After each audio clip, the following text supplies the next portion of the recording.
celebrating 30 years. Yes, this is the longest running talk show on Maui.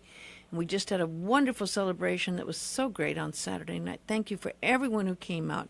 It was really a special, special night. And I'm very excited to have the one, the only, Michael Bacchus in an Uber in L.A. calling in. How are you, Michael? I'm really good. Cindy, congratulations on your anniversary. Thank you. Thank you. We were just talking about what LA's like. You know, I was born in LA, but it's like now it's changed a lot. It's a whole different world downtown LA now. But and you have an office downtown LA, right? I do. And I really actually like downtown. It's really changed a lot for the better. Yes. So it's great.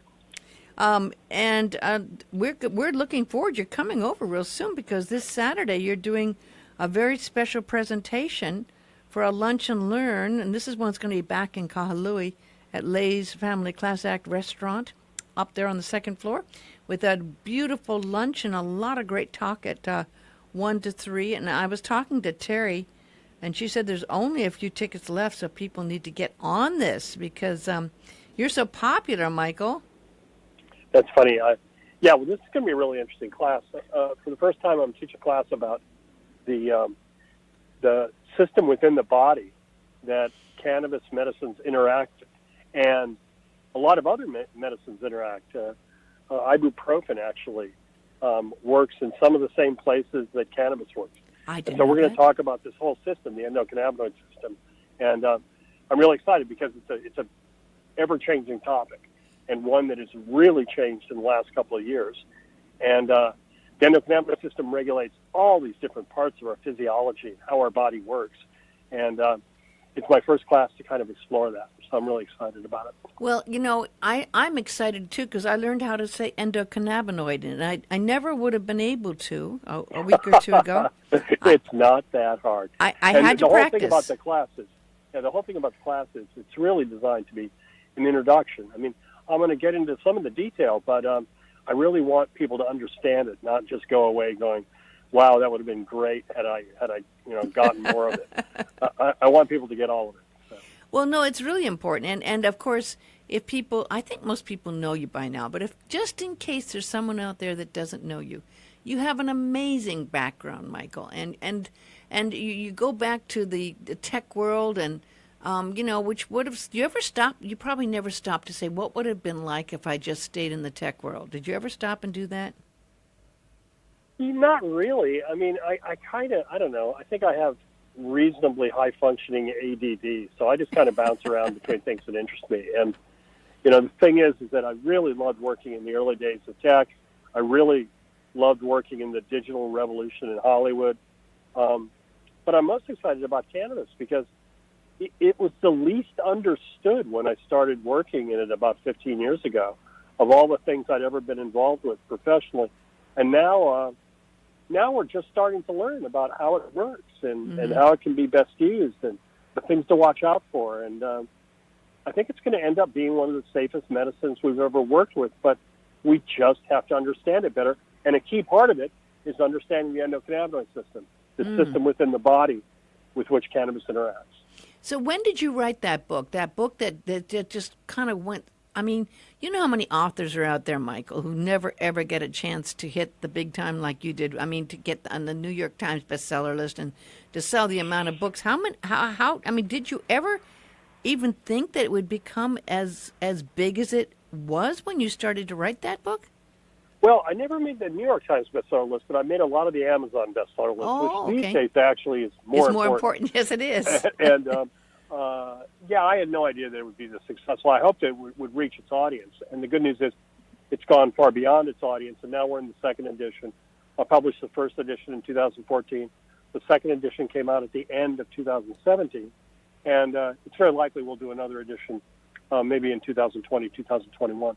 But the book's been really successful, and I'm surprised, like last week I sold 300 copies or something in Philadelphia in one city. Wow. And I obviously have an evangelist in Philadelphia I have to go thank.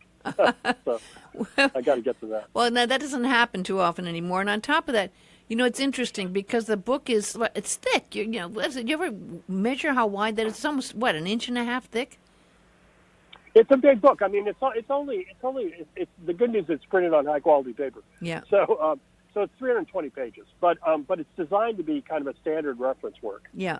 Yeah. It looks like a reference book, and the fact is, I don't know. Did you ever think, is it out on Kindle? Is it an ebook, or is it just a printed? Yes, it's out on Kindle, ebook, and Audible, so you can get an audiobook. The audiobook is read by a really, really good reader, and so I actually like to listen to it because he's got a much better voice than me, so it makes the book sound better.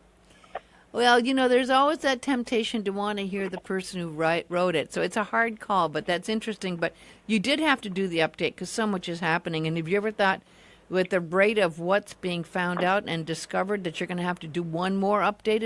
Have you already started thinking about that? Oh yeah, I'm always thinking about an update. The second I finish the book, I want to improve it. So it's been one of those things where it constantly has to be updated because I'm constantly getting new information. So tell me, I had never really ever heard of the endocannabinoid system until this came up, and it became the topic you're going to talk about this Saturday at the beautiful Maui College Paina building upstairs there at 1 o'clock. So I had never heard of it.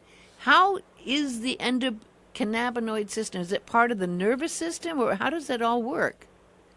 Well, it's part of many systems. I mean, when it was first discovered in the late 1980s, it turned out that it was primarily expressed in the nervous system. Now today we know it's expressed all over the body.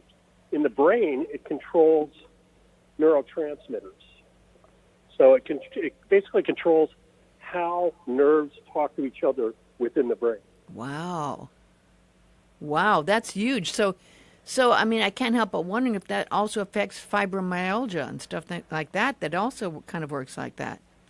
Yeah. So in the case of fibromyalgia or migraine, there's a theory now that those may be partially caused by a deficiency of the body's own cannabinoids, basically the body's own marijuana. Wow. And an interesting thing, I suffer from migraine. That's how I got into medical cannabis. And what I found is I did very, very small doses a couple times a week. My migraine frequency dropped dramatically. That's huge, of course. That's huge because, I mean, I sometimes get migraines and I'll go out and get a migraine pill. And then if you look at the ingredients, it's got a huge amount of caffeine in it, right? So it's really got to be stressful on the liver, kidneys, and all of that, right? When you have a huge amount of caffeine. Yeah, I mean, the thing about it is that migraine's a really, really tough disorder because it's a huge state change within the brain. It's been described as an epileptic seizure in slow motion. Wow. But it comes with all kinds of nasty side effects where some people get numbness and vision problems and have difficulty speaking, and the pain can be overwhelming. And the thing is that a very, very small dose of cannabis for some patients actually reduces the frequency of the headaches, so they simply don't get the headaches anymore, which is great. I mean, and that's better than having to take a pill for it, not getting it at all. How do you explain that? Does it balance out the system? I mean, how can that happen? Because, we're so used to taking pills that you constantly have to take a pill. It doesn't usually get rid of, it just treats the symptoms. It doesn't get rid of the problem. So how does this counteract that and go right to the problem? Well, it's not a cure for migraine, but what it is it seems to be a cure for the stress response that can lead to migraine. So what it does is it helps. I mean, what happens with a lot of people's migraines is they're very stress dependent. If you have a bad day, if you get a stiff neck, a lot of things can act as a trigger for the headache. And what's interesting about cannabis is it seems to kind of interfere in the process that normally leads to a headache. Now, it's not effective for everyone, but I find for around 25% of the people that I know who tried it, it seems to work pretty well for them. Well, that's great news. That's fantastic news. And if indeed something like that could affect things like I have fibromyalgia and I've had it, so that's why I bring that up, because it's very, very hard, very, very difficult to treat fibromyalgia. And so, there's so much. It's like we're pioneers. We're just discovering so much. And Teri Freitas Gorman just walked in and joined us. Hi, Michael. Hi, Cindy. Hi, How are Teri. you? Hi, Teri. It's been one of those days where I have to be at two places at the same time. You got to clone yourself. I do. We'll work on that, okay? But when we think of this as, do you ever think of yourself as like where this is going to go in another 50 years, 60 years? What's going to be happening when you think of how much is being discovered so fast? Well, I mean, what's great is that, so right now we're trying to figure out a lot of things that are extremely complex. Cannabis contains an enormous number of potentially active ingredients. And as our understanding of those increases, and our understanding of all these targets throughout the body, because the endocannabinoid system's in the brain, but it's also in the digestive tract. Wow. It's in the periphery. It affects signaling throughout the body. And therefore, it's going to take a long time before we completely figure this out. But I think with the speed of innovation in things like genomics, or genetic understanding of how the body works, we're going to really start to see a lot of breakthroughs in the next 10 years. And I think 50 years from now, cannabis medicines could be relatively common because they really can be administered with very, very few side effects if you control your dose and control how often you use them. And I think we're going to start to find out what the optimal dose and what the optimal frequency of dose is for a lot of different symptoms.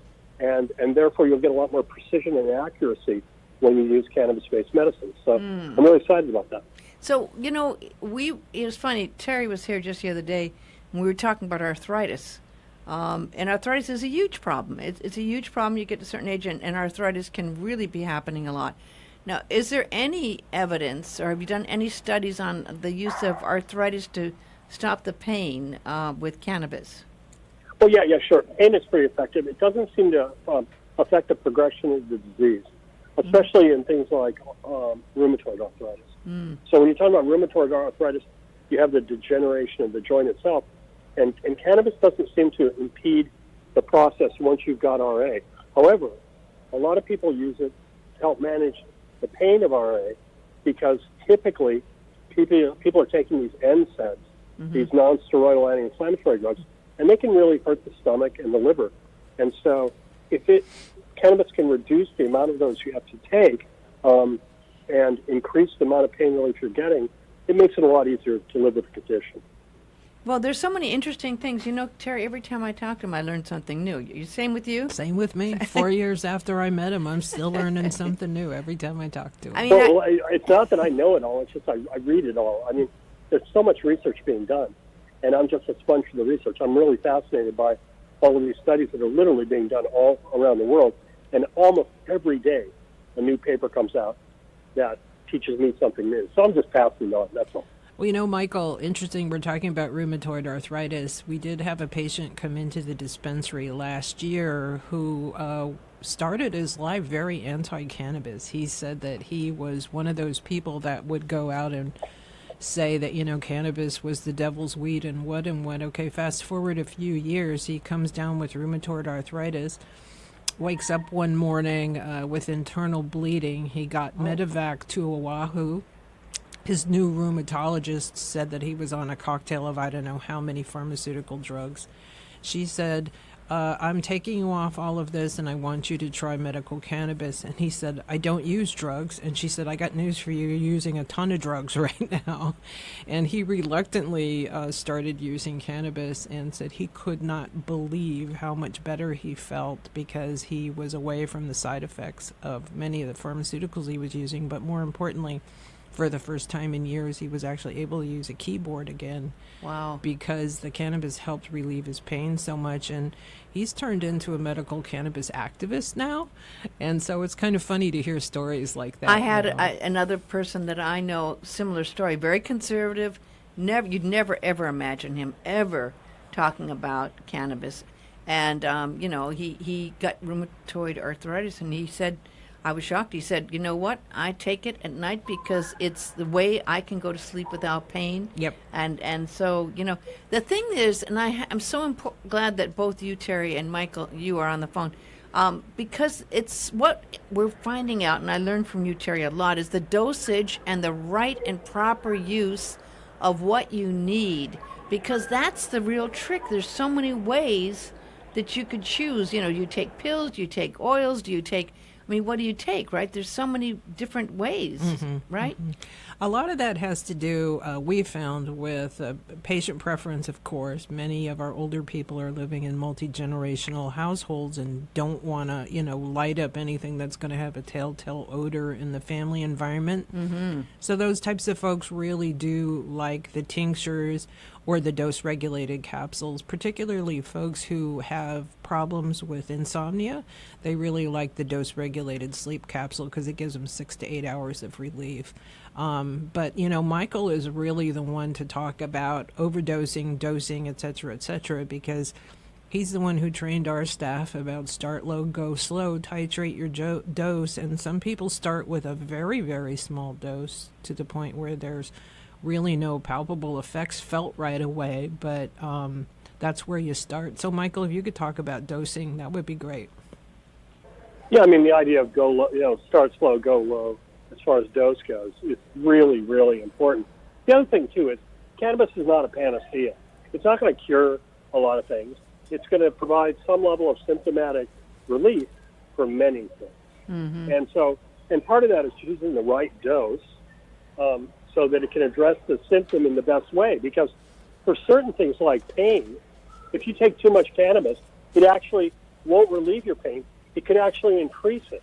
And most people don't know that. No. And so what we try to do is we try to educate people so they know that they're getting the dose that has the highest likelihood of addressing their symptoms. And we like to be honest. There are certain symptoms that cannabis won't address particularly well. And it's just morally the right thing for us to do, to tell people if there's likelihood it's going to help or if it's not likely to help. That's how we do it. Well, you really do have to be detectives, as any doctor really is a detective, right? You have to do research, you have to refine it, and you have to really, because every person's system, you found this out, I'm sure, Michael, every person has a little different chemistry behind it and makeup, right? So what is right for one person really might not be right for another, and something as very sensitive as this. Yeah, I mean, that's gotten a little better. We used to think everybody was different, and then we realized that once we had a laboratory telling us what was in these formulations, and we started to understand what a real dose was, we started to see that more people seemed to respond once we actually knew what dose we were giving them. And so today, we've got a little bit more precision and accuracy because we understand the medicines better. Interesting. Well, Michael, I'm going to let you go. I know you've been so kind. I mean, from an Uber to walking back to your building and you've been just wonderful. I think everyone just adores you. And Teri tells me you have your own cannabis groupies now. So, I mean, we need some. Pretty funny. We need you to bring some 8x10 glossies, please. And I don't know. I think they should probably, I don't know, maybe they should stick with like Justin Timberlake. But it's always a treat, and we really look forward to seeing you Saturday, and that's going to be a wonderful one at the great location. Fantastic. There. Yeah, thank you. Thanks for having me on. Thank you. Thank you, Michael. Right. See you soon. Yes. Aloha. Aloha. So, I have to ask you this question because now this has become a whole nother issue. And Teri, you're so smart and level-headed. We just got an email, and there was an article in the paper today about a young man, I think he was 18 years old, who died. And so this is an issue about vaping, and the article just came out, and it was emailed, actually. Yes. You saw this one today. Yes, it's a statement from the Hawaii State Department of Health. So seeing as this is just really new news, we just got this statement about an hour ago. What is your response to what they're saying, which is they're saying they're investigating the first possible case of vaping associated with severe respiratory illness here in Hawaii. And the young man, unfortunately, he had nothing else wrong with him. He was in perfect shape, but he died, and it was a lung injury reported earlier this week. So how do we talk about this, and how do we address this related to what people might be doing to vape or using that inhaler with cannabis. Right. So first of all, I want to clarify, Cindy, that the minor in question on the Big Island has been hospitalized and has not passed away. Oh, I thought he died. No. Oh, well, thank you for clarifying that. However, there have been 5 deaths in the United States over the past few weeks related to this e-cigarette use lung injury. And it does not appear to be any kind of an infectious disease at this time. The Centers for Disease Control have reported 450 separate cases in 33 different states and the Virgin Islands. And this the investigation started up approximately a month ago. Up until today, there were no cases in Hawaii. The only thing these cases have in common is the use of an e-cigarette device. And some of the e-cigarette devices have had the cannabinoid THC in them. We do not know exactly what products are being used, but there's a deep suspicion that these are illicit products available on the black market. So anybody on Maui who has purchased these products because they're less expensive, et cetera, I would highly suggest not to use those products because nobody knows really what's being put into them.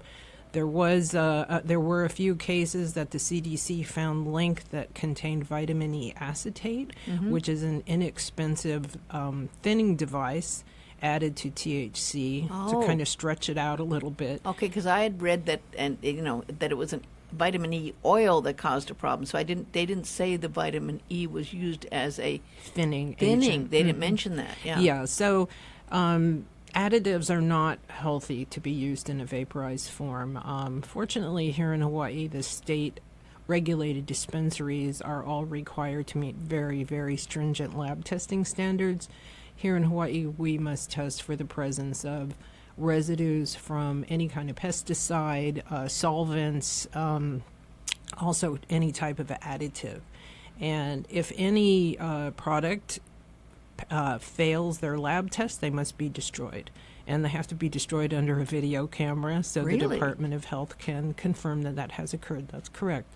So you'll see that the statement from Bruce Anderson, who's the Hawaii Health Director, saying, do not use any unregulated products intended for vaporizing. Unregulated means anything outside of the dispensary system. We really don't know who's manufacturing these types of products. We don't know what kind of standards they have, cleanliness, ethics, those types of things. But for Hawaii residents who are registered 329 patients, you can take comfort in knowing that the products purchased inside state licensed laboratories, inside state licensed dispensaries have all been lab tested, quality assured, and passed. So you don't have to have any concerns about that. In terms of vaporizing cannabinoids themselves, studies were done starting in 2001 by a researcher named Dr. Arno Hazekamp in the Netherlands. He graduated from Leiden University. For those of you who are not aware, the Netherlands is one of the hotbeds for cannabis research in the world. And Dr. Hazekamp did research for a company called Volcano. Some of you who may have seen Dr. Sanjay Gupta's special called Weed may have seen folks in Israel using this volcano vaporizer to help manage pain following surgery. They're allowed to be used in hospitals in Israel, also in Quebec. Dr. Hazekamp has studied the vaporization of cannabinoids now going on 20 years and has found it to be completely safe. There's no difference between vaporizing a flower in a vaporizing device or vaporizing an oil extract. Having said that, it's very important that whatever oils you're vaporizing have been extracted with clean extracts such as CO2, which is a food grade. It's the same thing that makes the bubbles in your soda, because there are some chemical solvents that are used sometimes to extract the THC from the cannabis plants, and residues from those solvents can be harmful to your health.